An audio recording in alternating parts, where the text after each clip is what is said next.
Hello everyone, this is C S Vikram Sirohi and welcome to affordable classes. और आज की इस क्लास में हम करंट अफेयर का चैप्टर नंबर 2 एक नया चैप्टर हम शुरू करेंगे, फाइनेंशियल अफेयर।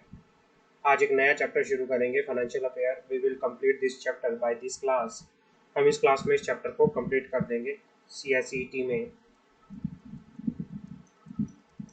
हमारा चैप्टर नंबर 2 स्टार्ट हो रहा है करंट अफेयर के अंदर, करंट अफेयर्स के अंदर, जिसका नाम है फाइनेंशियल अफेयर। फाइनेंशियल अफेयर बात करते हैं इस चैप्टर की। इसमें हम बेसिकली क्या करेंगे, इसमें ज़्यादातर हम जो भी हमारे फाइनेंशियल ऑर्गेनाइजेशन है, जितने भी हमारे, अगर मैं बात करूं फाइनेंशियल ऑर्गेनाइजेशन की, जो भी हमारे फाइनेंशियल ऑर्गेनाइजेशन हैं उनके बारे में बात करेंगे। क्लियर है? तो सबसे पहले हमारा टॉपिक शुरू होता है रिजर्व बैंक ऑफ इंडिया। क्या होता है? पहला हमारा फाइनेंशियल ऑर्गेनाइजेशन जो कि सबसे बड़ा हमारा सुप्रीम बैंक है, reserve Bank of India. Reserve Bank of India, RBI. RBI की अगर मैं बात करूं, आरबीआई को इस्टेब्लिश कब किया गया था? आरबीआई जो इस्टेब्लिश हुआ था वो हुआ था अप्रैल 1, 1935 के अंदर। 1 अप्रैल 1935 के अंदर आरबीआई एक्ट इस्टेब्लिश हुआ था under the Reserve Bank of India act. Reserve Bank of India act 1934।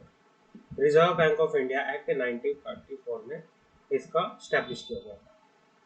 Starting में अगर मैं बात करूं, इनिशियली स्टार्टिंग के अंदर जब इसको स्टैब्लिश किया गया था, स्टार्टिंग में सेंट्रल ऑफिस जो था आरबीआई का, सेंट्रल ऑफिस कहाँ था? कैलकाटा में। कहाँ स्टैब्लिश किया गया था? कैलकाटा में। आपको याद करना है, कैलकाटा में। बट इसको परमानेंटली कहाँ मूव कर दिया गया था? 1937 के अंदर इसको परमानेंटली मूव कर दिया गया था, परमानेंटली मूव कर दिया गया था मुंबई में। परमानेंटली मूव इसको 1937 के अंदर मुंबई में कर दिया गया था, मुंबई। तो अभी आरबीआई का सेंट्रल ऑफिस, हेड ऑफिस कहाँ पे है? मुंबई में। 1949 के अंदर आरबीआई को नेशनलाइज कर दिया गया था। ये नेशनल बैंक बन गया था। आरबीआई का नेशनलाइजेशन कब हुआ था?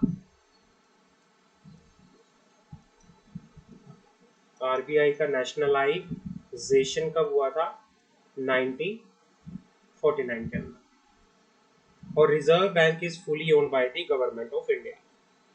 जो रिजर्व बैंक है, reserve bank is fully owned by the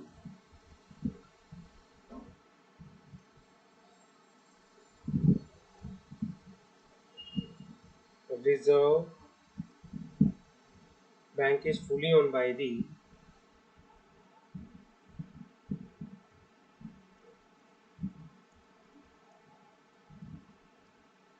fully owned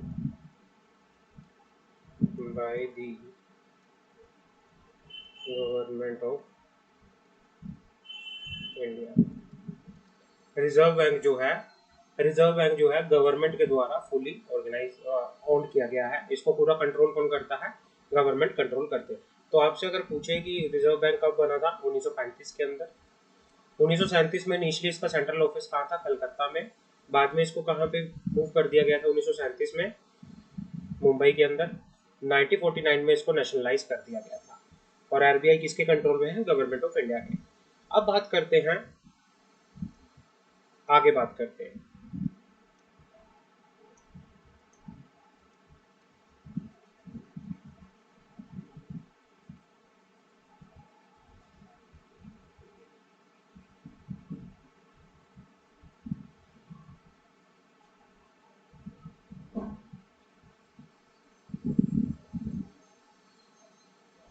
main function of RBI. अब बात करते हैं main function of RBI. RBI के मेन फंक्शन क्या है? मेन फंक्शन ऑफ आरबीआई, ये आपको बड़ा ध्यान से याद करना है, ये ओएमआर में आएगा। ओएमआर में आपसे फंक्शन पूछ सकता है। मेन फंक्शन ऑफ आरबीआई, पहला है monetary authority, regulator and supervisor of financial system, manager of foreign exchange, issue of currency, development role, regulator and supervisor of payment and settlement system, related function. RBI के कुछ क्या है main function है और कौन कौन से फंक्शन है? पहला है मॉनेटरी अथॉरिटी। अब मॉनेटरी अथॉरिटी में आरबीआई क्या करता है? मॉनेटरी अथॉरिटी के अंदर आरबीआई फॉर्मुलेट करता है, इंप्लीमेंट करता है, मॉनिटर करता है मॉनेटरी पॉलिसी को। मॉनेटरी पॉलिसी को फॉर्मुलेट करता है, इंप्लीमेंट करता है, मॉनिटर करता है। दूसरा, objective maintaining price stability while keeping in mind the objective of growth. भाई ग्रोथ को मद्देनजर रखते हुए क्या करता है? मेंटेन करता है प्राइस स्टेबिलिटी। इसमें ये दो चीजें करता है, मॉनेटरी पॉलिसी को बनाता है, मॉनेटरी पॉलिसी को मॉनिटर करता है, और दूसरा प्राइस स्टेबिलिटी के लिए क्या करता है? मेंटेन करता है, ग्रोथ के लिए प्राइस स्टेबिलिटी को मेंटेन करता है। दूसरा क्या है? Regulator and financial system, regulator and supervisor of financial system. Prescribe board parameter of banking operation, ये पैरामीटर बताता है, अलग अलग ब्रॉड पैरामीटर, अलग अलग तरीके बताता है, अलग अलग बैंकिंग ऑपरेशंस को क्या करने के लिए, अच्छा करने के लिए, बैंकिंग ऑपरेशंस को रेगुलेट करने के लिए जो आरबीआई है प्रिस्क्राइब करता है बोर्ड पैरामीटर्स। ऑब्जेक्टिव क्या है? Regulator and supervisor of financial system का है, तो इसका ऑब्जेक्टिव क्या है? मेंटेन करना public confidence in the banking system. ये कहना कि पब्लिक का जो है बैंकिंग सिस्टम में विश्वास रहे, प्रोटेक्ट करना डिपॉजिटर के इंटरेस्ट को, and to provide cost effective banking service. तो ये इसके क्या है? ऑब्जेक्टिव है। तीसरा क्या है इसका? Manager of foreign exchange, manager of foreign exchange, कि भाई आरबीआई जो है फॉरेन एक्सचेंज मैनेजमेंट एक्ट के अंदर मैनेजर की काम करता है। ये हेल्प करता है to facilitate, to help external trade, payment and promotion, promote orderly development and maintain of foreign exchange market in the India. ये क्या है? फॉरेन एक्सचेंज मैनेजमेंट एक्ट जो है के अंदर क्या है? ये मैनेजर की तरह काम करता है। तो पहला क्या है? मॉनेटरी फंक्शन हो गया, इसका मॉनेटरी फंक्शन हो गया। दूसरा काम क्या करता है ये? दूसरा हो गया हमारे पास, पहले ये मॉनेटरी अथॉरिटी की तरह काम करता है, दूसरा ये रेगुलेटर ऑफ फाइनेंशियल सिस्टम की तरह काम करता है, तीसरा ये मैनेजर की तरह काम करता है फॉरेन एक्सचेंज की। चौथा, इशू ऑफ करेंसी, आरबीआई जो है करेंसी इशू करता है, करेंसी इशू एंड एक्सचेंज और destroy currency and coin not fit for circulation. ये क्या करता है? इशू करता है करेंसी को, डिस्ट्रॉय करता है करेंसी को या कॉइन्स को जो कि सर्कुलेशन के लिए फिट नहीं होते। डेवलपमेंट रोल, भाई perform a wide range of promotional function to support national objective. National objective जो होते हैं राष्ट्रीय हित में, काफी सारे ये प्रमोशनल फंक्शन भी करता है। Regulator supervisor of payment and settlement system, भाई ये कहना चाह रहा है कि आरबीआई ने इंट्रोड्यूस किया है, अपग्रेड किया है safe and efficient mode of payment system in the country to meet the requirement of the public at large. ये रेगुलेटर सुपरवाइजर भी है पेमेंट सिस्टम का, और रिलेटेड फंक्शन गवर्नमेंट जो है रिलेटेड फंक्शन भी देता है। बैंकर टू द गवर्नमेंट, ये गवर्नमेंट का बैंकर है, परफॉर्म करता है merchant banking function for the government, government के लिए मर्चेंट बैंकिंग फंक्शन परफॉर्म करता है। And the state government also act as their banker. ये बैंकर टू द गवर्नमेंट है और बैंकर टू बैंक है। Maintaining the banking account of all schedule bank, जितने भी शेड्यूल बैंक है उनके क्या करता है? ये बैंक अकाउंट को मेंटेन करता है। अगर हम फंक्शन की बात करें तो आपको हेड बड़े अच्छे से याद करना है, हेडिंग को बड़े अच्छे से याद करना है, जैसे monetary authority, supervisor and regulator of financial system, manager of foreign exchange, issue of currency, development role, regulator and supervisor of payment and settlement system and related function. आपको ये ध्यान रखना है, ठीक है ना। आरबीआई के 27 रीजनल ऑफिस है। आरबीआई के टोटल रीजनल ऑफिस कितने हैं? टोटल रीजनल ऑफिस जो हैं आरबीआई के वो कितने हैं? 27 ऑफिस हैं। और उसमें से अगर मैं सब ऑफिस की बात करूं, अगर मैं बात करूं सब ऑफिस की, सब ऑफिसेस, तो वो कितने हैं? 4। 27 रीजनल ऑफिस हैं एंड सब ऑफिस जो है वो 4 है। क्लियर है? आगे बढ़े।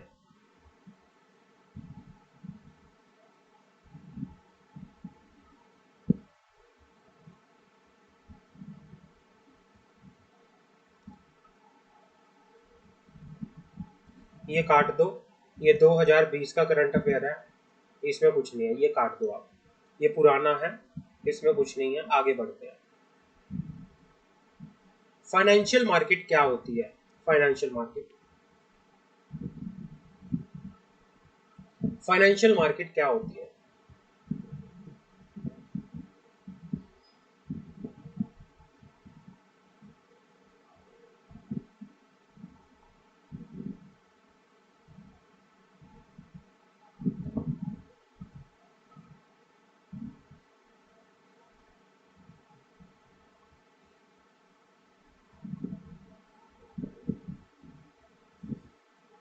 फाइनेंशियल मार्केट, यहां से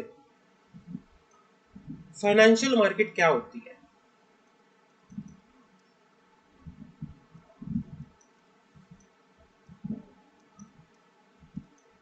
financial market depending bond market. Financial market के अंदर क्या आते हैं? Bond market, bond market. दूसरा, बॉन्ड मार्केट के अंदर क्या हुआ? Certain specify category of government security to be open fully for non. जो ये बॉन्ड मार्केट है तो इसमें कुछ सर्टेन कैटेगरी ऑफ जो गवर्नमेंट सिक्योरिटी है उनको इशू किया जा सकता है। किसको? To the NRI. जो एनआरआई इन्वेस्टर्स हैं, जो इंडियन इन्वेस्टर नहीं है, एनआरआई हैं, उनको क्या किया जा सकता है? सर्टेन गवर्नमेंट सिक्योरिटी इशू किया जाता है। FPI limit in the corporate bond increase to 15% from 9%। जो एफपीआई लिमिट थी वो कॉर्पोरेट बॉन्ड में FPI limit increase in the corporate bond, FPI limit in the corporate bond increase to 50% from 9%, from 9%। ये आपको ध्यान रखना। फाइनेंशियल मार्केट में सबसे पहले ये किसकी बात कर रहा है? बॉन्ड मार्केट की। बॉन्ड मार्केट में इसने बोला कि कुछ गवर्नमेंट सिक्योरिटी थी जिनको ओपन किया गया है fully for the non resident investor के लिए, और जो कॉर्पोरेट बॉन्ड की एफपीआई लिमिट है उसको 15% से इंक्रीज किया गया है, जो कि पहले कितनी थी? 9%। New legislation to be formulated, नया लॉ बनाया गया है किसके लिए? For laying down a mechanism for netting of financial contract. दूसरा क्या कहना चाह रहा है ये? नेटिंग ऑफ फाइनेंशियल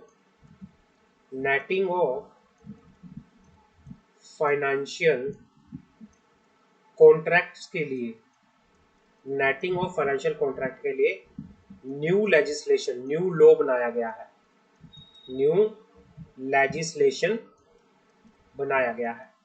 तो आपको ये ध्यान रखिए, नेटिंग ऑफ फाइनेंशियल कॉन्ट्रैक्ट। उसके बाद क्या है जो कि इसके अंदर किस बारे में ये लॉ है? Scope of credit default, scope of credit default, swap to expand, debit based exchange traded fund expanded by new debit ETF consisting primary of government security.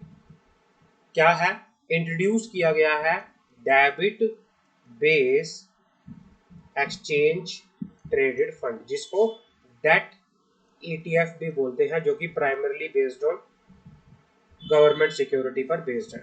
Clear है? To give attractive access to retail investor, pension fund and long term investor. इसका किस purpose के लिए ये नए debt based exchange traded fund को लाया गया? नए इन्वेस्टर को अट्रैक्ट करने के लिए। तो आपको ये याद करना है। मेगा बैंक मर्जर, अब आता है मेगा बैंक मर्जर क्या है? मेगा बैंक मर्जर भी इंट्रोड्यूस किया गया। 10 big public sector bank have been merge into 4। Mega bank merger के तहत, मेगा बैंक मर्जर के तहत क्या होगा, 10 बड़े पब्लिक सेक्टर के जो बैंक हैं उनको क्या कर दिया जाएगा, मर्ज कर दिया जाएगा इनटू 4, 4 बैंकों के अंदर। India will now have 12 public sector bank from 27, 2017। ये कहना चाह रहा है कि इंडिया में अगर मैं अब की बात करूं 2017 तक क्या हो जाएगा, 12 पब्लिक सेक्टर बैंक हो जाएंगे, जो कि पहले 27 हुआ करते थे, अब 12 पब्लिक सेक्टर बैंक हो जाएंगे मर्ज होने के बाद। Merger of the bank was announced by union finance minister Nirmala Sitharaman on August 30, 2019। अगस्त 30, 2019 को जो हमारी फाइनेंस मिनिस्टर हैं निर्मला सीतारमन ने, उन्होंने क्या किया था, बैंकों का मर्जर अनाउंस किया था। The bank which merge together are, अब जो बैंक हैं आपस में जो मर्ज हो जाएंगे वो कौन कौन से बैंक हैं, Punjab National bank, OBC bank, United bank of India, Indian bank, Allahabad bank, Canara bank, syndicate bank, union bank of India, Andhra bank, corporation bank. ये बैंक जो हैं आपस में मर्ज हो जाएंगे। The government also unveil governance reform in the public sector bank providing the board greater autonomy flexibility. इसमें अंदर क्या हुआ था कि गवर्नमेंट ने, निर्मला सीतारमन जो हमारी फाइनेंस मिनिस्टर ने, उन्होंने अनाउंस किया था 30 अगस्त 2019 के कि भाई बड़े बड़े बैंक जितने भी पब्लिक सेक्टर के हैं वो सारे के सारे मर्ज हो जाएंगे, और जितने भी अब टोटल पब्लिक सेक्टर बैंक है वो पहले जो 27 पब्लिक सेक्टर बैंक हुआ करते थे अब उनको रिड्यूस करके कितना कर दिया गया है, 12 कर दिया गया है। ठीक है ना, समझ आ गई। आगे बढ़ते हैं। की हाईलाइट, अगर मैं मर्जर की बात करूं तो मर्जर के की हाईलाइट क्या थे, की highlight of the merger bank, की हाईलाइट,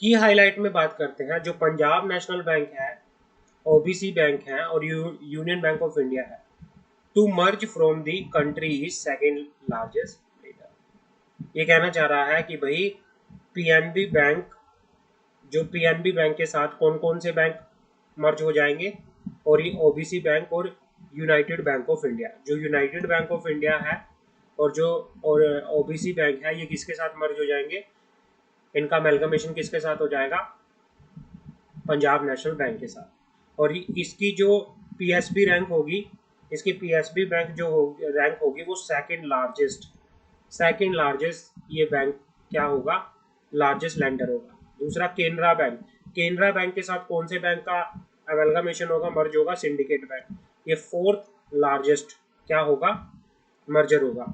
यूनियन बैंक का के साथ कौन कौन से बैंक जुड़ेंगे, Andhra bank and corporation bank, ये फिफ्थ लार्जेस्ट जो होगा मर्जर होगा। और इंडियन बैंक के साथ अला बैंक जुड़ेगा, ये सेवेंथ लार्जेस्ट क्या होगा, मर्जर होगा बैंक इसका। तो आपको ये ध्यान रखना है कि भाई कौन कौन से बैंक के साथ कौन कौन से बैंक मर्ज हो गए हैं, जुड़ गए हैं। पंजाब नेशनल बैंक के साथ कौन कौन से बैंक जुड़ गए हैं, ओबीसी बैंक और United bank of India. Canara bank के साथ कौन सा बैंक जुड़ गया है, सिंडिकेट बैंक। यूनियन बैंक के साथ कौन कौन से बैंक जुड़ गए हैं, आंध्रा बैंक, कॉर्पोरेशन बैंक और इंडियन बैंक के साथ इलाहाबाद बैंक। तो ये बैंक आपस में अब क्या हो गए हैं, जुड़ गए हैं।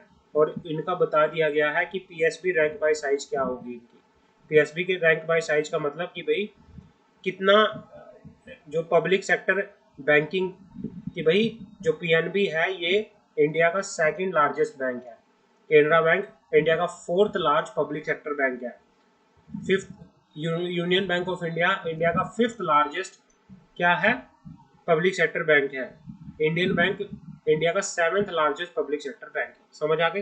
तो ये है हमारे पास कि भाई ये है हमारे बैंकों का मर्जर हुआ था। आगे बढ़ते हैं।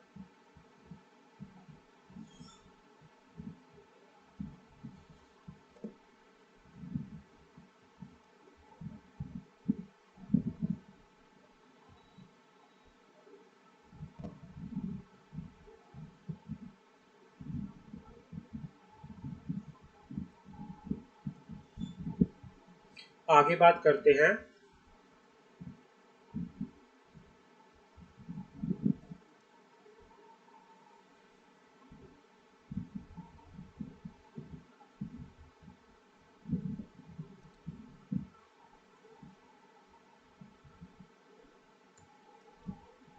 Revision in the norm for the concurrent audit system of bank. भाई जो ऑडिट होती है बैंक की, जो कंकरेंट ऑडिट होती है, उनके अंदर भी उनकी जो गाइडलाइंस हैं, जो उनके नॉर्म्स हैं, उनमें भी क्या किया गया, चेंज किया गया। Revision in the norms for concurrent audit system of bank. Banks के कंकरेंट ऑडिट सिस्टम के अंदर भी क्या किया गया, रिवीजन किया गया। तो बात करते हैं, the Reserve Bank of India has revise the norm for the concurrent audit system of the bank. RBI ने क्या किया है, रिवाइज किया है, किस चीज के लिए, नॉर्म्स। नॉर्म्स क्या होते हैं, गाइडलाइंस। किस चीज की guidelines, concurrent audit system of bank. Bank की कंकरेंट ऑडिट सिस्टम के लिए जो आरबीआई ने नॉर्म्स बनाए थे उनको रिवाइज कर दिया गया है। Concurrent audit aim at shortening the interval between a transaction and its independent examination. भाई ये कहना चाह रहा है कि भाई कोई ट्रांजैक्शन हो रही है तो साथ के साथ उसका क्या हो, इंडिपेंडेंट एग्जामिनेशन है। तो कंकरेंट ऑडिट का जो पर्पस है कि भाई शॉर्टनिंग करना, जो ट्रांजैक्शन और एग्जामिनेशन उसके बीच का जो गैप है उसको कम करना।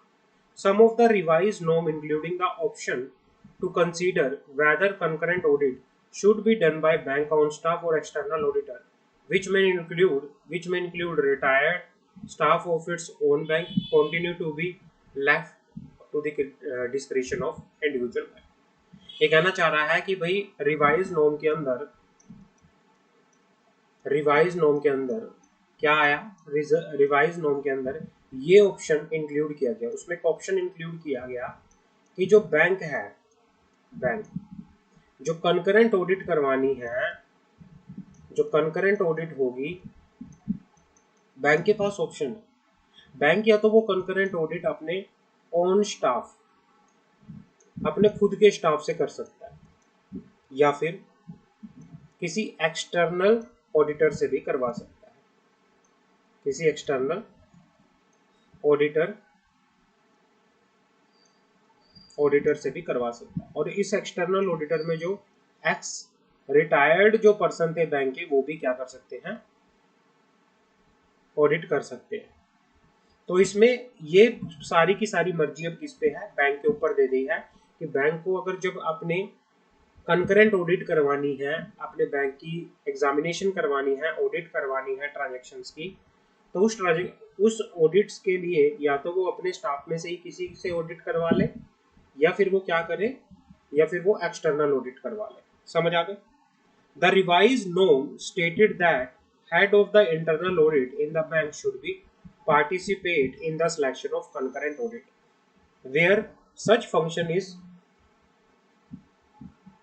outsourced and should be responsible for the quality review।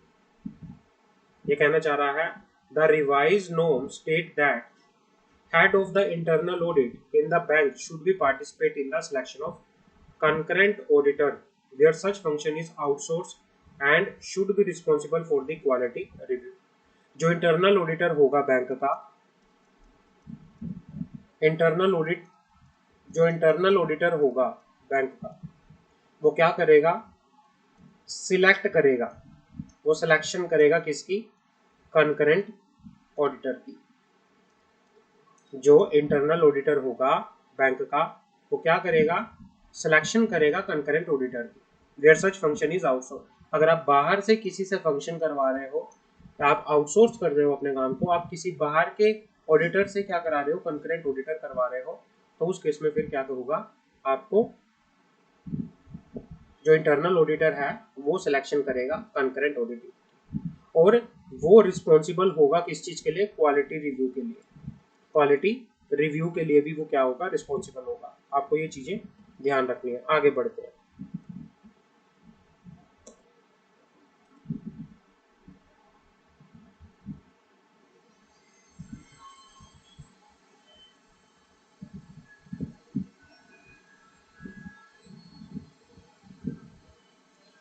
The norm further state that banks should frame a policy for fixing accountability in case of serious action of omission, commission, notice in the working of the bank's own staff or retired staff working as concurrent auditor।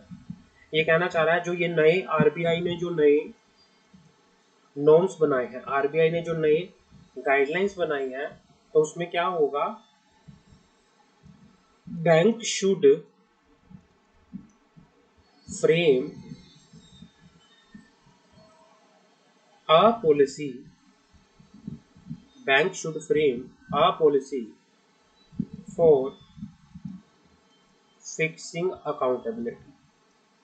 Accountability को fix करने के लिए, किसकी accountability, in case of serious action of omission या commission notice in the working of bank.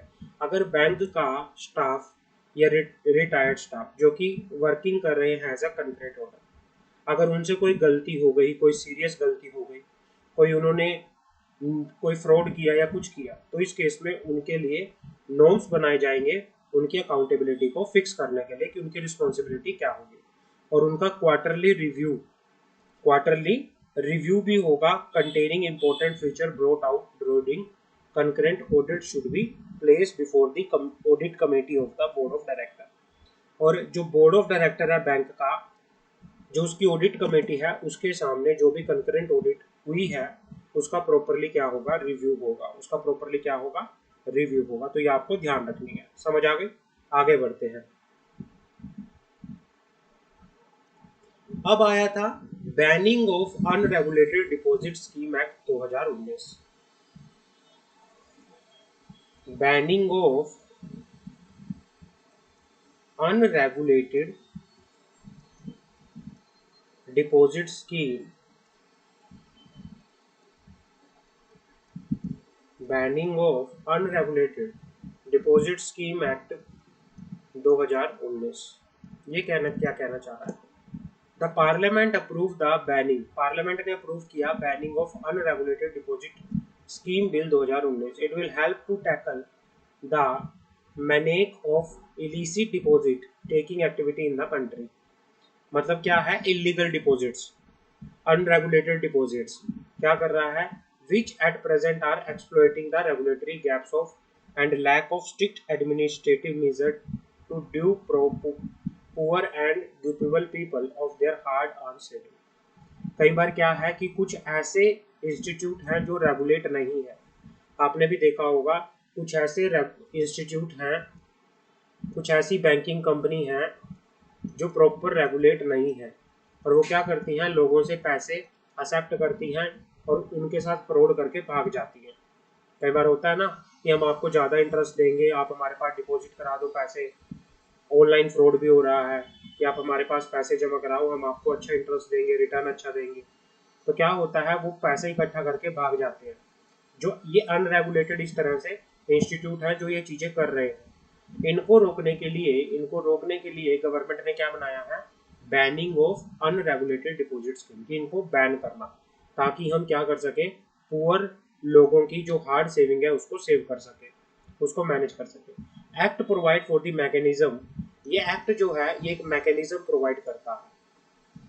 किस चीज के लिए मैकेनिज्म प्रोवाइड करता है, to ban unregulated deposit scheme and to protect the interest of the to, कि जो भी अनरेगुलेटेड डिपॉजिट स्कीम है जो रेगुलेट नहीं है आरबीआई के थ्रू, उनको क्या करना, बैन करना। इट अमेंड 3 लॉ, इसकी वजह से 3 लॉ के अंदर अमेंडमेंट आई है। कौन कौन से लॉ के अंदर अमेंडमेंट आई है, reserve Bank of India act 1934, security and exchange bank of India 1992, multi state cooperative bank society act 2002, इनके अंदर क्या आई है, अमेंडमेंट आई है। ठीक है, आगे बढ़े, आगे बढ़ते हैं।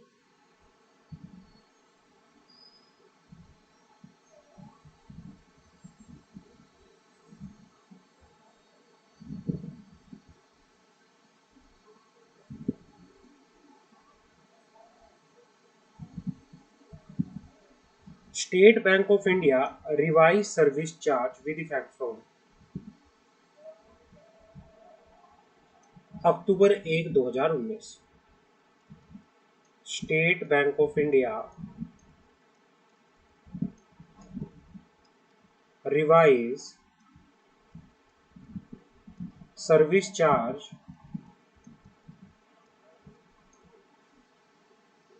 विद इफेक्ट फ्रॉम 1 अक्टूबर 2019। इसमें क्या है,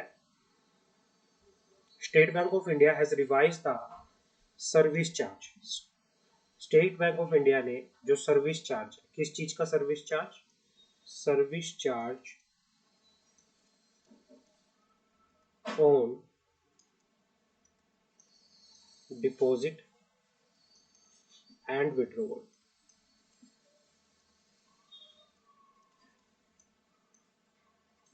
स्टेट बैंक ने डिपॉजिट एंड विड्रॉवल पर जो सर्विस चार्ज है उसको क्या कर दिया है, रिवाइज कर दिया है 1 अक्टूबर से, with effect from 1 October.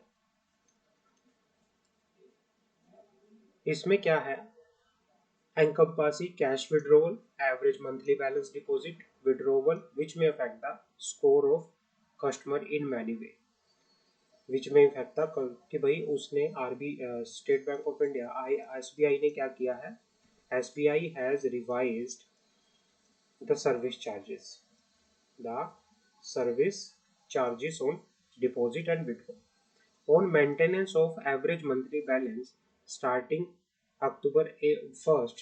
SBI has reduced the minimum average monthly balance requirement for urban center from 5,000 to 3,000।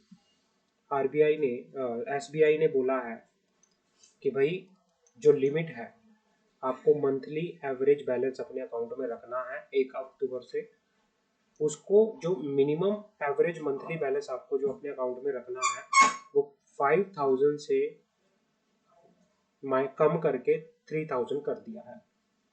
Under the revise rule, if someone does not maintain 3,000 as average monthly balance and fail to short by 50%, the individual will be charged rupees 10 plus GST. If the amount holder failed to short by more than 75%, it will invite a fine of rupees 15 plus GST।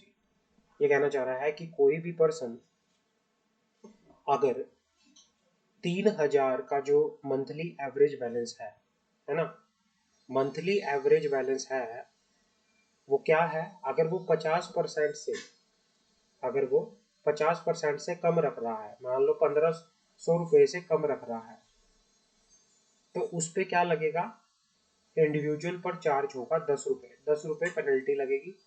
और अगर कोई बिल्कुल ही कम रख रहा है, मान लो 75% से भी कम रख रहा है, 75% शॉर्ट है कि भाई आपके अकाउंट में सिर्फ 3,000 का 75% कर लो और माइनस कर दो 75%, जो भी अमाउंट पड़ रहा है, अगर आपका उतना अमाउंट कम है, 75% से कम है, तो फिर आपके ऊपर 15 रुपये की पेनल्टी लगेगी। अगर आपका अमाउंट मान लो 3,000 यानी 1,500 से कम है, तो कितने रुपए की पेनल्टी लगेगी, 10 रुपये की। अगर आपका अमाउंट आपके अकाउंट में 75% से कम पड़ा है, तो आपको कितनी पेनल्टी लगेगी, 15 रुपये की। In semi-urban branch, SBI account holder need to maintain every monthly balance of rupees 2,000, and rural branch minimum average monthly balance will be 1,000। ये कहना चाह रहा है कि देखो, एसबीआई कहता है, एसबीआई कहता है कि भाई आपको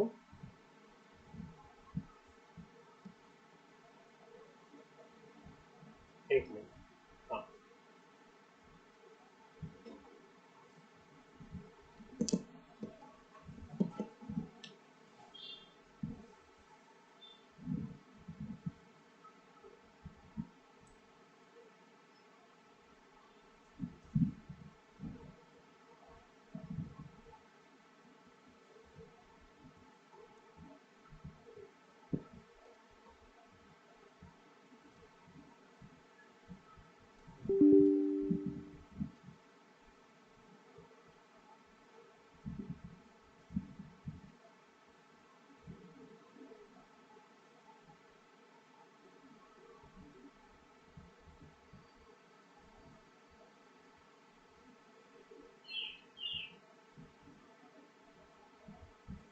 अब बताता हूँ।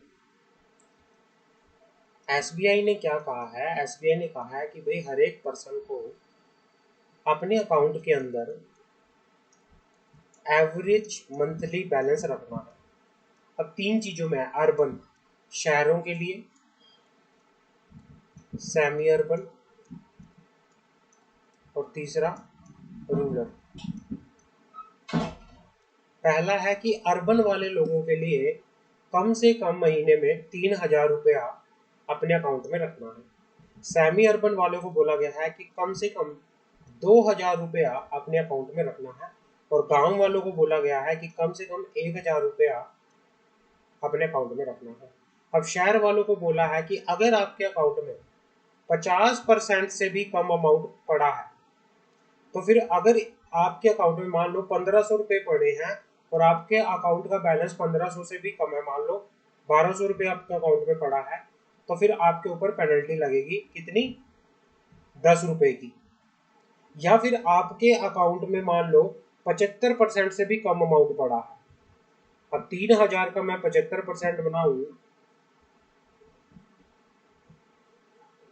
अगर मैं 3,000 का 75% बनाऊं तो ये बनता है 2250। अगर आपके अकाउंट में मान लो कितना पहला पैसा पड़ा है, आपके अकाउंट में पड़ा है 250 रुपया पड़ा है, मान लो ये कितना पड़ा है, रुको,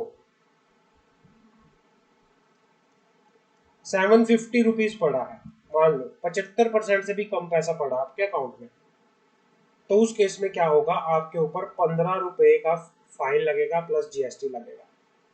ऐसे ही गांव वालों के सेमी अर्बन लोगों के लिए बना रखा है कि कम से कम आप अपने अकाउंट में 2,000 रुपया रखोगे। अगर आपके अकाउंट में 50%, मान लो 900 रुपये पड़ा है, 50% से भी कम पैसा पड़ा है, तो आपके ऊपर कितना फाइन लगेगा, आपके ऊपर 7.5 रुपये प्लस जीएसटी लगेगा। और आपका अकाउंट में अगर 75% से भी कम पैसा पड़ा है, तो फिर आपके ऊपर 12 रुपये प्लस जीएसटी लगेगा।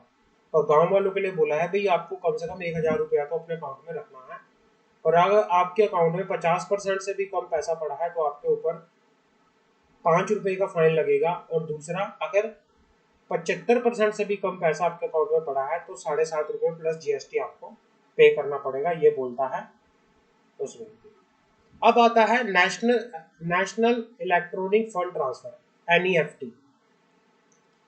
NEFT and RTGS, NEFT and RTGS charges have also charge, NEFT and real time growth settlement जो है चार्जेस, वो भी क्या होंगे, वो भी चार्ज किए जाएंगे। NEFT and real time growth settlement charge have also been, charges have also charged, while NEFT and RTGS transaction through digital means are free, fees are imposed at branches। मतलब ये कहना चाह रहा है कि भाई एनईएफटी और आरटीजीएस पे भी आपसे चार्ज किया जाएगा। NEFT and RTGS transaction through digital mean are free. अगर आप ऑनलाइन करते हो एनईएफटी एंड आरटीजीएस तो वो फ्री है। NEFT transaction up to 10,000 will invite ₹2। अगर आपकी 1 लाख तक की एनईएफटी की ट्रांजैक्शन है तो आपको ₹2 का क्या देना पड़ेगा, सर्विस चार्ज देना पड़ेगा। अगर आपकी एनईएफटी 2 लाख से है, 2 लाख से लेके है तो उस पर ₹20 का चार्ज लगेगा। अगर आपकी आरटीजीएस 2 लाख से लेके 5 लाख तक की है तो आपकी उसके ऊपर बैंक ₹20 आपसे सर्विस चार्ज फ्री करेगा। 5 लाख से ऊपर की है तो ₹40 आपसे बैंक चार्ज करेगा। As per new charges on deposit and withdrawal, cash deposit in saving account will be free from up to 3 transaction। अगर आप अपने सेविंग अकाउंट में डिपॉजिट या विड्रॉवल की सिर्फ 3 ट्रांजैक्शन करते हो तो उस पर कोई चार्ज नहीं लगेगा। अदरवाइज आपके ऊपर 5 से ऊपर की ट्रांजैक्शन के ऊपर 3 से ऊपर की ट्रांजैक्शन के ऊपर ₹50 लग के यहाँ पर चलेगा। Maximum limit for deposit of cash at non home branch is ₹2 lakh per day. भाई ये कहना चाह रहा है कि भाई non home branch maximum limit आप 2 लाख तक ही डिपॉजिट करा सकते हो एक दिन के अंदर, है ना। 2 लाख तक ही क्या करा सकते हो, डिपॉजिट करा सकते हो एक दिन के अंदर। Thereafter the non home branch manager get to decide if the bank can accept more than. तो जो मैनेजर होगा वो डिसाइड करेगा कि भाई हम ज्यादा एक्सेप्ट कर सकते हैं या नहीं कर सकते।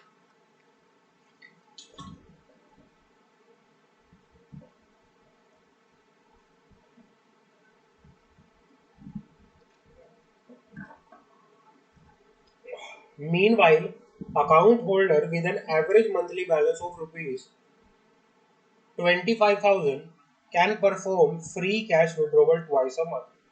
Those with average monthly balance between 25,000 to 50,000 can avail 10 free cash transactions. Charges for transaction beyond the free limit are rupees 50 plus GST.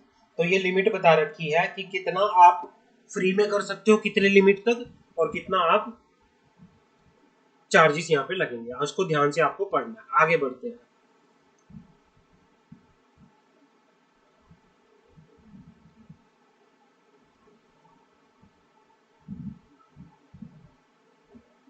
RBI restrict PMC bank is operation, Punjab Maharashtra corporation.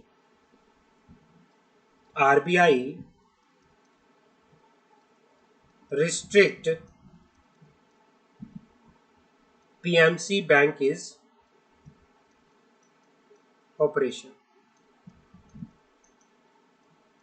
बात करते हैं। The Reserve Bank of India has put Punjab and Maharashtra corporation bank under direction for 6 month. RBI ने क्या किया है, पंजाब और Maharashtra cooperative bank को directions में डाल दिया है 6 महीने के लिए। This means restriction on the bank function like lending and withdraw by the customer. उसने क्या किया है, आरबीआई ने क्या किया है, जो पीएमसी बैंक है, पीएमसी बैंक के अंदर उसके काम रोक दिए हैं। ना तो पीएमसी बैंक अब लैंडिंग कर सकता, मतलब पैसे लोन पे दे सकता है, ना ही कोई भी कस्टमर विड्रॉ करा सकता अपने पैसे। क्लियर है? As per direction, depositor will be allowed to withdraw a sum of money not exceeding 1,000 rupees only in total balance in every saving bank account or current account or any other deposit amount by terminal level card, subject to such condition subject to such conditions stipulated in the RBI direction। ये कहना चाह रहा है कि सिर्फ customer क्या कर सकता है, 1,000 रुपये ही अपने अकाउंट से निकाल सकता है। Punjab and Maharashtra corporation bank limited, Mumbai Maharashtra, without prior approval in writing from the RBI will also not be able to grant, renew any loan, advance, make any investment, incur any liability including borrow of fund, acceptance of fresh deposit, disbursement or agree to disperse any payment whether in discharge or its liability and obligation otherwise। ये कहना चाह रहा है कि भाई RBI की approval के बिना भाई पंजाब और महाराष्ट्र कोऑपरेटिव बैंक जो है उसको पहले आरबीआई से रिटर्न में अप्रूवल लेनी पड़ेगी। अगर वो कोई नया लोन प्रोवाइड करा रहा है, नया एडवांस दे रहा है, कोई नई इन्वेस्टमेंट कर रहा है, कोई नया डिपॉजिट एक्सेप्ट कर रहा है, कोई नया पेमेंट कर रहा है, तो पहले उसको क्या करना पड़ेगा, पहले उसको आरबीआई से अप्रूवल लेनी पड़ेगी। ठीक है ना, समझ आ गई। ICICI bank to open 450 new branch. On September 23, 2019 में आईसीआईसीआईसी बैंक ने अनाउंस किया कि वो क्या कर रहा है, वो अपना एक्सपेंशन कर रहा है। वो कंट्री के अंदर 450 नई ब्रांचेस को क्या करेगा, ओपन करेगा।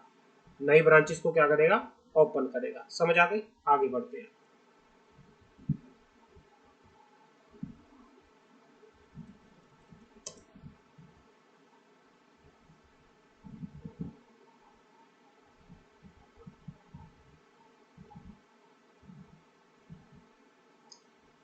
अब क्या है, current development in the finance stock market.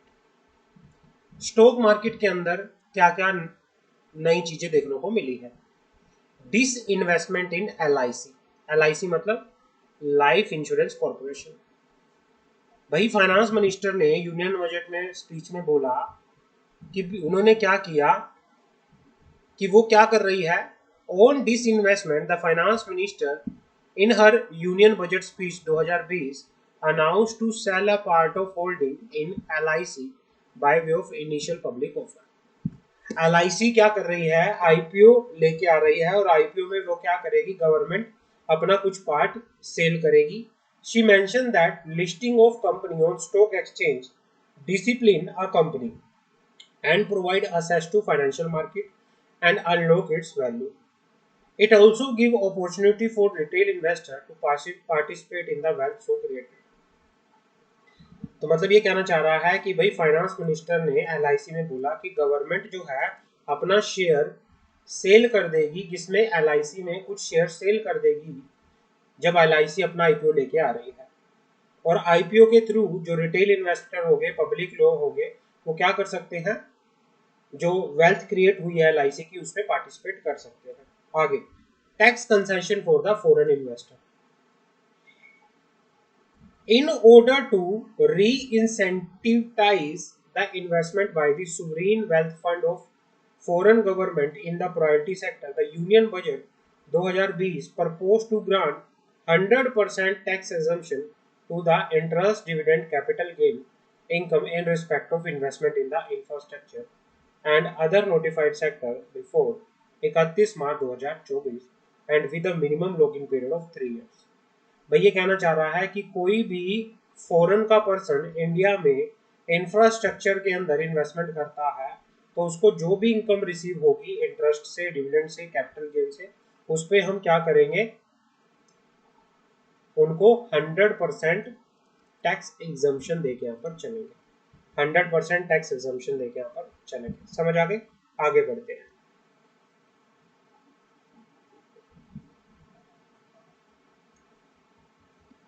Abolition of dividend distribution tax DDT and concessional corporate tax, इसको खत्म कर दिया गया है। Abolition का मतलब होता है खत्म करना, खत्म करना। In order to increase the attractiveness of the Indian equity market and to provide relief to large class of investor, भाई इक्विटी मार्केट को, इंडियन इक्विटी मार्केट को अट्रैक्ट करने के लिए और लार्ज क्लास इन्वेस्टर्स को रिलीफ देने के लिए यूनियन बजट 2020 के अंदर प्रपोज किया गया कि हम डिविडेंड डिस्ट्रीब्यूशन टैक्स को क्या कर देंगे, खत्म कर देंगे। And to adopt the classical system of dividend taxation under which company would not be required to pay DDT, जिसमें क्या होगा, कंपनी को डिविडेंड डिस्ट्रीब्यूशन टैक्स पे करने की जरूरत नहीं है। The dividend shall be tax only in the hands of recipient eight there applicable rate. The move will be encourage more distribution of profit by the company, thereby also increase the purchase power of the shareholder. It will attract global investor and more fund into the economy to set up